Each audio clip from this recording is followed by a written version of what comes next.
Ela nasceu no Acre e foi estudar Direito em Brasília e História no Rio. Mas foi ao lado de Janete Cler que descobriu a sua vocação. Há mais de 35 anos, ela entra nas nossas casas com suas histórias e temas polêmicos.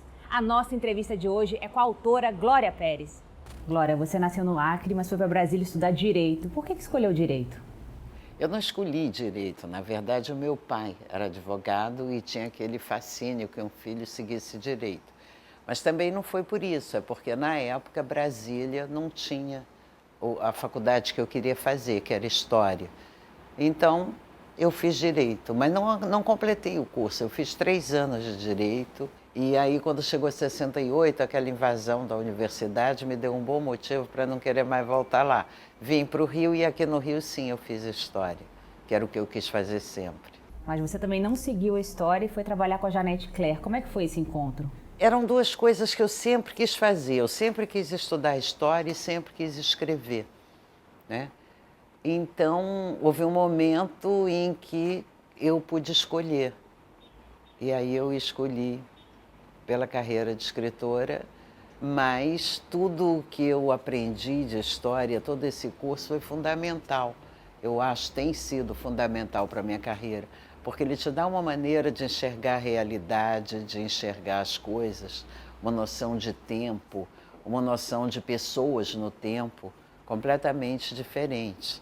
Como é que foi a sua primeira experiência com a Janete Cler? Pois logo de primeira você já teve que terminar a novela sozinha, né? Isso foi uma coisa muito cruel, foi muito duro, né?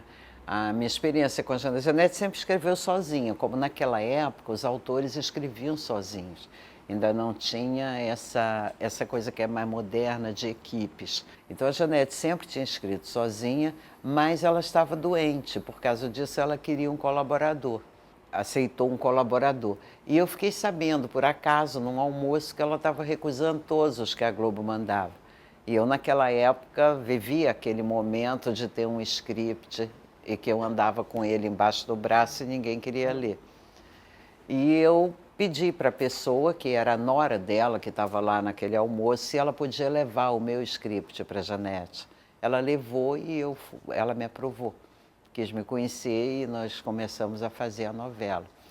E foi muito triste, né? Porque ela era uma mestra, ela era uma pessoa que tinha um amor pela profissão imenso. Tanto que ela falou para mim, eu vou te ensinar tudo, porque eu não sei se eu vou chegar ao fim dessa novela, mas eu quero que essa novela chegue ao fim. E ela escreveu até a morte, né? Escrevia na cama do hospital, ditava, quando não podia mais escrever, ditava os capítulos. Então, para mim, além de uma grande escola, que foi realmente a pessoa que me ensinou, também é um exemplo de paixão pelo que se faz, de força para levar até o fim um projeto. E essa experiência com a Janete Cler, de você assistir ela escrevendo até a morte e não abandonar a novela, influenciou você anos depois, quando aconteceu o assassinato da sua filha, não deixar a novela? Eu deixei a novela por um tempo, né, naturalmente, eu voltei depois. A Janete, eu não sei se você sabe, ela perdeu um filhinho de 4 anos durante uma novela e ela também continuou. Eu acho que é nesses momentos em que você tem um baque desse, em que o chão te falta, o trabalho é a grande tábua, onde você pode se agarrar em mais nenhum. E por que você prefere escrever sem colaboradores? Eu acho mais fácil. É difícil dividir fantasia. Para mim é impossível. Então é mais fácil para mim escrever sem colaboradores. Eu admiro muito quem consegue escrever com 7, 8, 10 pessoas. Agora, apesar da intuição, você sempre faz uma grande pesquisa, né? Até pesquisa de campo para todas as suas novelas. É o seu lado historiador ainda? Eu acho que sim. Eu faço uma pesquisa de campo, uma pesquisa bem antropológica, mas isso não tem nada a ver com a hora de escrever. Isso é a maneira que você tem de mergulhar no universo sobre o qual você quer escrever.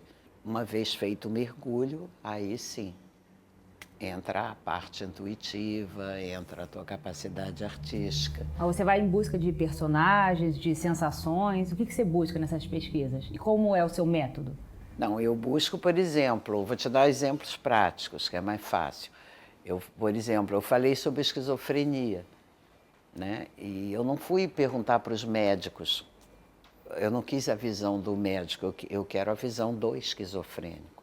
Então eu vou lá conviver com eles, conversar com eles. Eu fiz dependentes químicos. Eu fui saber como é que eles se viam, como é que eles viam as pessoas, o que incomodava eles na maneira como eles eram enxergados pelos outros, o que eles queriam que as outras pessoas soubessem deles. Essa é uma pergunta que eu sempre faço para os grupos que eu retrato. Ao longo da novela, eu continuo desenvolvendo a pesquisa. Por exemplo, eu tenho um grupo de pesquisadoras, primeiro eu vou, depois elas vão comigo. Elas veem, eu faço a seleção daquilo que eu quero, escolho entre aquelas pessoas, as pessoas que eu prefiro que sejam entrevistadas e por quê. Porque no decorrer da novela eu já não posso voltar para esses lugares, não dá mais tempo. Então, o meu grupo de pesquisa vai e faz isso para mim. Eu não gosto de ler a pesquisa escrita, eu gosto de gravação, eu gosto de ver o rosto da pessoa, ouvir a voz, a maneira como ela fala. Agora, escrever novela é um trabalho árduo, né? Você já escreveu uma novela com mais de 240 capítulos. É verdade que você escreve em pé? Em pé, porque tem problemas de coluna, é muito bom escrever em pé. Você não tem... Quando você escreve, por exemplo, 5, 6 horas, às vezes até 7 por dia, como é o caso de uma novela, não adianta que você não consegue manter aquela postura ideal durante tanto tempo. Glória, você tratou de temas nas suas novelas, como a clonagem, quando só se falava, a clonagem humana, quando só se falava na clonagem da ovelha, né? Da barriga de aluguel também, da transplante de órgãos. Temas que não estavam sendo debatidos na sociedade no momento. Como é que você busca esses temas? Eles estão aí, não é? É uma questão de prestar atenção neles. Eu gosto muito assim de, por exemplo, popularizar temas que estão sendo discutidos em âmbitos muito pequenos, acadêmicos. Né? E eu gosto de popularizar esses temas, fazer com que as pessoas tomem conhecimento deles e traduzir de uma forma mais simples o que isso significa. A clonagem humana, por exemplo, eu vi a clonagem da Dolly. Claro que fiquei maravilhada, como todo mundo ficou, mas aquilo te leva imediatamente à ideia de que se você pode clonar uma ovelha, você pode clonar um ser humano também. Então, o que eu pensei? O que seria um ser humano clonado? Como é que se dá a questão da identidade numa pessoa que é o clone de outra? E foi disso que a novela tratou. Você também popularizou a internet na novela Explode Coração e hoje em dia a internet se virou um monstro com vida própria, podemos dizer assim. As redes sociais, os comentários, tudo isso influencia hoje em dia a sua obra? Não, eu acho que as redes sociais você tem que olhar com muita atenção o que vem dali. Não é? Porque ali é um espaço que você ainda não sabe bem como é que administra, como é que percebe. Tem muita coisa assim rancorosa, muitas pessoas que querem simplesmente desabafar, tem campanhas panfletárias, então você tem que usar um filtro muito grande. É claro que você presta atenção, mas tem que ter muitos filtros do que vem daí. A rua te dá um retorno mais seguro. Agora, quando eu fiz essa novela, Explode Coração, não era bem internet, era BBS, né? Era tudo escrito, você não tinha a imagem ainda na tela. E ali era um grupo muito menor, eram muito menos pessoas. Então, Explode Coração foi realmente uma novela interativa, porque foi uma novela feita enquanto se conversava com aquelas pessoas, e eu procurando perceber como é que elas estavam vivendo essa tecnologia nova, que conseguia botar em contato pessoas que jamais se encontrariam na vida real. Né? Tudo foi uma novela muito bacana por causa disso, foi uma experiência muito bacana para mim. Mas hoje, por exemplo, com essa amplitude toda, é como se você pusesse um microfone na mão da multidão. Todo mundo tem um microfone e todo mundo quer se expressar. Então você tem que usar muitos filtros, porque é muito complicado. Mas a internet também desbancou, por exemplo, pesquisas como o Ibope. Você já foi viciada em Ibope, de ficar medindo. Hoje em dia já não te influencia muito, é isso? Não por isso. Não por causa de internet, não por isso. Apenas porque hoje em dia, por exemplo, os programas são assistidos através de muitas outras mídias. E o Ibope só registra aquilo que você vê na televisão na hora que passa.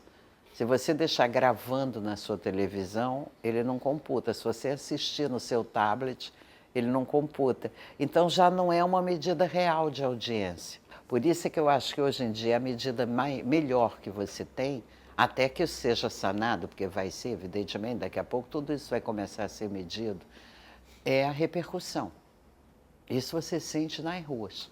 E você mesmo Isso não te engana. E você mesmo escrevendo novela, sai às ruas, dá tempo de você ter esse corpo a corpo? Ah, não, dá tempo. Naturalmente, eu não vou perguntar se estão gostando do meu trabalho, porque por educação até a pessoa dirá que vai. Mas você sente isso. A pessoa vem espontaneamente, algumas coisas que a personagem fala em novela ficam virais, todo mundo começa a repetir aquela situação. As personagens começam a ser lembradas. Eu até tenho uma das minhas pesquisadoras que tem essa função, né? Não gosto muito da pesquisa que a pessoa chega e diz o que você está achando. Ela faz uma pesquisa assim, por exemplo, ela está na fila do banco, época do clone, por exemplo, ela está na fila do banco. Aí a fila está grande, aí ela diz, né, brinquedo não. Aquilo tem ou não tem uma repercussão imediata. Se a novela está pegando, imediatamente alguém vai rir, viu o capítulo de ontem, vira uma conversa, porque a novela no Brasil tem essa característica interessante. Ela é um assunto, você terá assunto em qualquer lugar do país para onde você vá. Se você não tiver o que conversar com um desconhecido, fala sobre novela, que já vai haver uma identidade aí. Glória, você é criadora de vários bordões nas suas novelas. Como é que surgem? Alguns eu pego na rua, né? Eu sou uma pessoa que vivo muito, eu gosto da rua, de andar pelos lugares, de não me isolar em determinados ambientes. Então, alguns eu escuto. Eu estava dando exemplo para você, por exemplo, teve um que hoje está muito popular, mas eu botei num personagem, numa novela bem antiga, era um dançarino de gafieira que quando entrava no salão, por a bola que era, ele dizia, estou na área, se derrubar é pênalti. Então eu botei isso, agora se super popularizou, não fui eu que inventei, evidentemente, eu colhi essa. Uma que eu criei, um bordão que eu criei que foi muito bem sucedido, foi o Cada Mergulho é um Flash. Exatamente porque naquela época em que se inaugurou o Piscinão de Ramos, você abria o jornal todo dia, tinha uma autoridade mergulhando no Piscinão de Ramos. Então isso me veio essa ideia à cabeça. Meu Deus, cada mergulho é um flash. E acabou virando um bordão. Você também foi a primeira a gravar um beijo gay em uma novela, mas não foi ao ar. Não a emissora não permitiu. Você ficou chateada na época? E como você pensa que teria sido a repercussão na época? E como você vê a repercussão agora que eles deixaram, permitiram, né, ir ao ar? Olha, claro que eu fiquei frustrada, chateada não, porque em qualquer lugar do mundo as emissoras decidem o que é ou o que não é conveniente para o seu público. Eu fiquei frustrada e fiquei achando que todo mundo ia achar uma maravilha o beijo gay. E aí eu comecei a olhar, assim, depois aquelas manifestações em jornais, na internet e tudo, e vi que não era bem assim, não. Tinha muita gente que estava aplaudindo, achando ótimo terem cortado aquele beijo gay, que era uma vergonha, isso e aquilo outro. E vi agora, depois de tantos anos, que graças a Deus esse assunto desencanou e o beijo gay conseguiu acontecer, né? Teve gente contra também. É claro que foi aplaudido porque estava na hora de quebrar esse tabu. Mas teve muita gente contra, quer dizer, não é um assunto ainda que, não vamos dizer que ninguém tem preconceito ainda, tem. O preconceito ainda existe, então ele se manifesta. Em todas as suas novelas, você sempre apresenta uma preocupação com campanhas de alcance social. Quando começou isso? Quando eu comecei a escrever novela, você começa a perceber, por exemplo, a amplitude que aquilo toma, né? Um país inteiro torcendo para o mocinho ficar com a mocinha, para ter ou não ter o beijo gay, enfim. Então, eu pensei isso, por que não utilizar essa capacidade para também falar de coisas que interessam a todo mundo, né? E foi por isso que eu comecei a introduzir campanhas na minha novela. A primeira campanha foi quase que por acaso. Foi na primeira novela que eu fiz com a Aguinaldo Silva, né? E eu sempre gosto de retratar lugares reais, retratei o subúrbio do Encantado. E aí fui lá conversar com a associação de moradores e tudo, e eles ficavam muito chateados porque lá não tinha ônibus. Eles tinham que andar quilômetros para conseguir chegar em outro bairro e pegar o ônibus lá. Então eu comecei a fazer uma brincadeira com isso, não era bem uma campanha ainda. A personagem Dona Sulamita chegava em casa sempre com o sapato na mão, maldizendo a falta de ônibus. E o Encantado ganhou um ônibus por causa disso. Então isso me deu uma medida do quanto poderia ser útil utilizar também a novela, não é, para poder falar de coisas que interessassem a todo mundo. Mesmo em momentos difíceis da sua vida, você sempre teve essa preocupação social, como, por exemplo, incluir o homicídio na lei de crimes hediondos. Como é que nasceu esse projeto? Isso foi uma outra luta que não diz respeito à novela. É porque tinha havido, se eu não me engano, em 1990, eles tinham feito uma lei, chamada Lei dos Crimes Hediondos, né, que eu particularmente acho um absurdo, porque você tem que ter um código penal e você não tem que escolher leis, né? Ali já está tudo.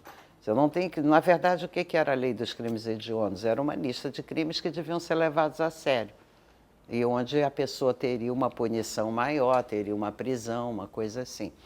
E eu descobri, por exemplo, que matar uma pessoa não era considerado hediondo, por mais cruel ou terrível que tivesse sido o crime, não dava cadeia. Obviamente, isso me revoltou e eu fiz uma campanha, encabecei uma campanha que teve também a Jocélia Brandão, a mãe de uma garotinha, Miriam Brandão, que foi morta em Minas Gerais, uma criança de 4 anos, e a Valéria Velasco, mãe de um rapaz de Brasília que também foi morto por uma gangue. E foi um feito realmente, essa campanha foi muito bem sucedida, porque era uma época que não tinha internet, e em 3 meses nós conseguimos 1.300.000 assinaturas do país inteiro, porque não podia ser só de um lugar, através de abaixo-assinados. As pessoas escreviam de todos os lugares, pediam para mandar o abaixo-assinado, mandava, e elas mandavam de volta com aquelas assinaturas. O que você acha que você ainda tem do Acre em você? Eu acho que tem 2 coisas assim, muito importantes para o Acre na minha escrita até. Uma é que essa distância, ela ativa muito a tua imaginação, porque você tem que imaginar como é que tudo é fora dali, né? Como é que é o mar, como é que são os prédios, tudo depende da tua imaginação, né? E outra coisa também que eu acho que é muito interessante na minha formação e que o Acre me deu, é que lá sempre foi uma terra globalizada. Entende? A minha mãe, por exemplo, que nasceu no Acre, é a primeira geração de pessoas nascidas no Acre. Né? Porque era uma terra de aventura, era uma terra para onde as pessoas iam de todos os lugares do Brasil e do mundo. Então, conviver com a diferença fez parte da minha formação. Para mim, eu não tenho nenhum estranhamento com a diferença. Exatamente por isso, porque eu vim de um lugar que abrigava culturas diferentes. Então, eu acho que essa trajetória me deu isso, uma facilidade muito grande. A diferença, para mim, é o natural. Glória, muito obrigada pela sua entrevista. Foi um prazer te conhecer um pouco mais e conversar com você. Foi um prazer falar com vocês.